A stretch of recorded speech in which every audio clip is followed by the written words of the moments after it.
Welcome to Stories in the Dark, a podcast about strange and creepy things.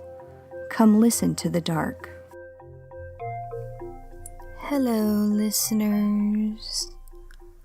This week we have a special treat.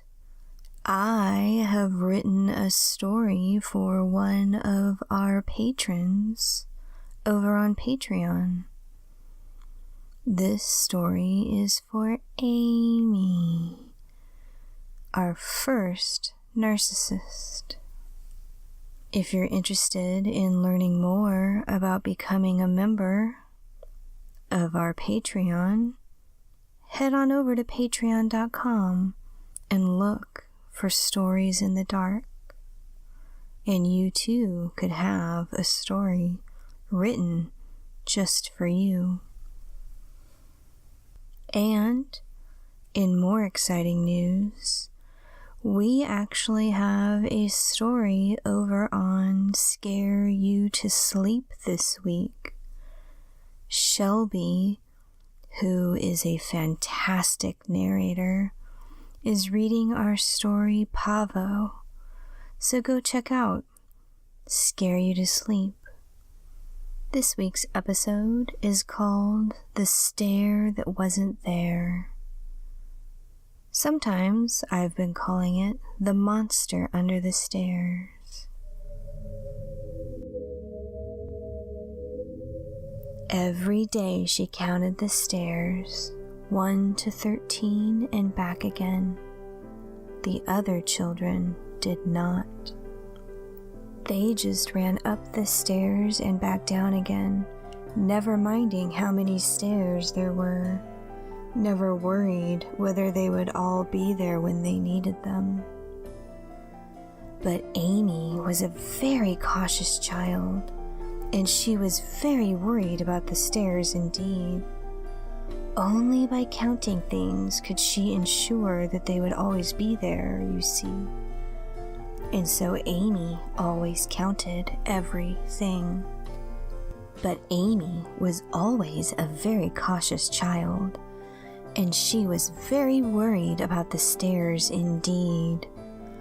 Only by counting things could she ensure they would always be there, you see. And so Amy always counted everything. She even counted her siblings, 1 to 5, boys and girls. One day, the nanny was all aflutter. "Where has your brother gone?" she wondered. Amy did not know, but she had her suspicions. She looked at the 13th stair and back again. The other children had this habit, as you know. When they ran up the stairs, they very much liked to skip 1 or 2. Since they didn't count, they never knew. But Amy counted, and she saw, too, and they always skipped the 13th step. While the nanny cried and the children ran, Amy counted the stairs again. Where the 13th stair used to be, there was only a space, a tiny gap, much too small for a child to go missing. Nevertheless, the stair wasn't there. On the 14th step there was a scuff, a mark, possibly even a scratch, as if a child had grabbed and scratched and clawed for safety. Amy watched the stairs after that, even more closely than before. If the stairs had gotten a taste for children, no one would be safe. She stared at the space where 13 used to be. She looked deep into the darkness, and she saw something looking back. Something with too many eyes and too many legs and a mouth that was full of broken glass. Amy counted the stairs again. She was a little worried about number 12, as it was looking a little blurry around the edges. The nanny wasn't talking much anymore. Amy had a little sister, round cheeks and bright eyes and chubby little legs. Amy tried to tell her about counting the stairs, but their parents shushed her. They didn't want her head filled with such strangeness. One strange child was enough. The parents thought the little brother had wandered in the street. But Amy knew, just as she knew not to tell her parents about the stairs. So they locked all the doors and didn't see.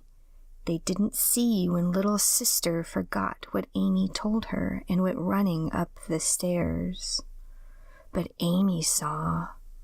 She called out, "Little sister, be careful." But the little girl wasn't careful. She ran and she slipped, and then the 12th stair wasn't there.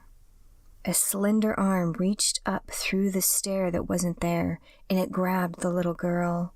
And then another arm, and another followed, wrapping themselves around the chubby little legs and pulling her into the stairs, down into the dark, that mouth full of glass. Amy wasted no time this time. She knew there was very little time to have, because time, as you know, counts itself. So Amy ran to the kitchen and pulled open the drawer that children were never to open, the drawer that was supposed to be locked, but Amy was a big girl and she knew how to open it. And Amy counted the knives one by one, and then she found the one she needed. Amy took the 13th knife from the drawer, the long, skinny knife, skinny as she was, the boning knife. And Amy ran up the stairs, and she forced herself not to count this time. She ran and she skipped a step, and her foot slipped on the 14th stair, the stair that wasn't there. And Amy fell through the stair that wasn't there, down and down into the darkness, down where the thing lived, the thing that took her baby sister. It looked up, surprised, as Amy fell towards it, because it knew this sister was not like the others.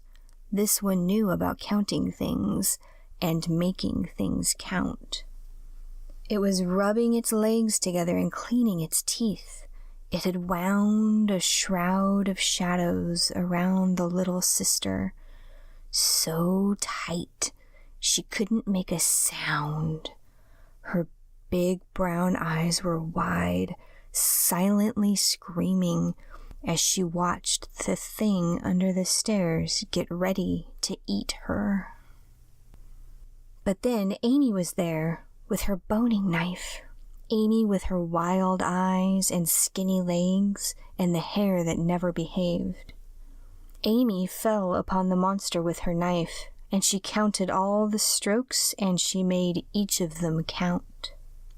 When it reached for her with its legs tipped with claws, she hacked them off, one by one, each of them coming apart at the joint. The broken legs oozed green, and it kept reaching for her, watching her with its too many eyes.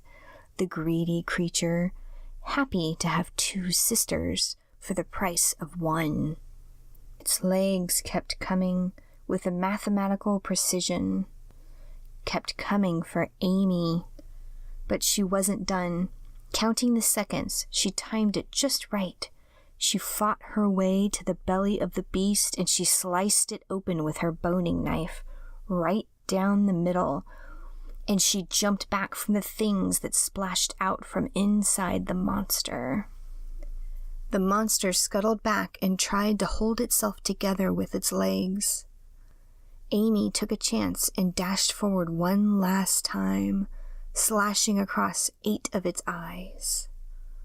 While the creature retreated, rolling backward into the darkness, Amy used the knife, so sticky with green blood, to cut apart the shadows that held her sister. The baby sister fell out of the shadows and held on to Amy. Amy shifted the little girl to her back. "Hold on," she whispered. The monster watched them from the outermost darkness, its remaining eyes glittering with a light that wasn't there. Amy looked up and up. The stairs weren't there anymore. They needed a door. And so she took the knife and traced a door in the air, right around where the wall would have been, and then she knocked on the door 3 times until it opened, and she, holding her little sister, fell back into the house. Amy's parents were on the other side when they came through. Amy covered in scratches, and both of them splattered with green, sticky goo. The parents cleaned them up and held them and asked about the brother. Amy shook her head. She hadn't seen a single sign of him. None of the children were allowed on the stairs again. Amy counted the days until they left the house behind them forever.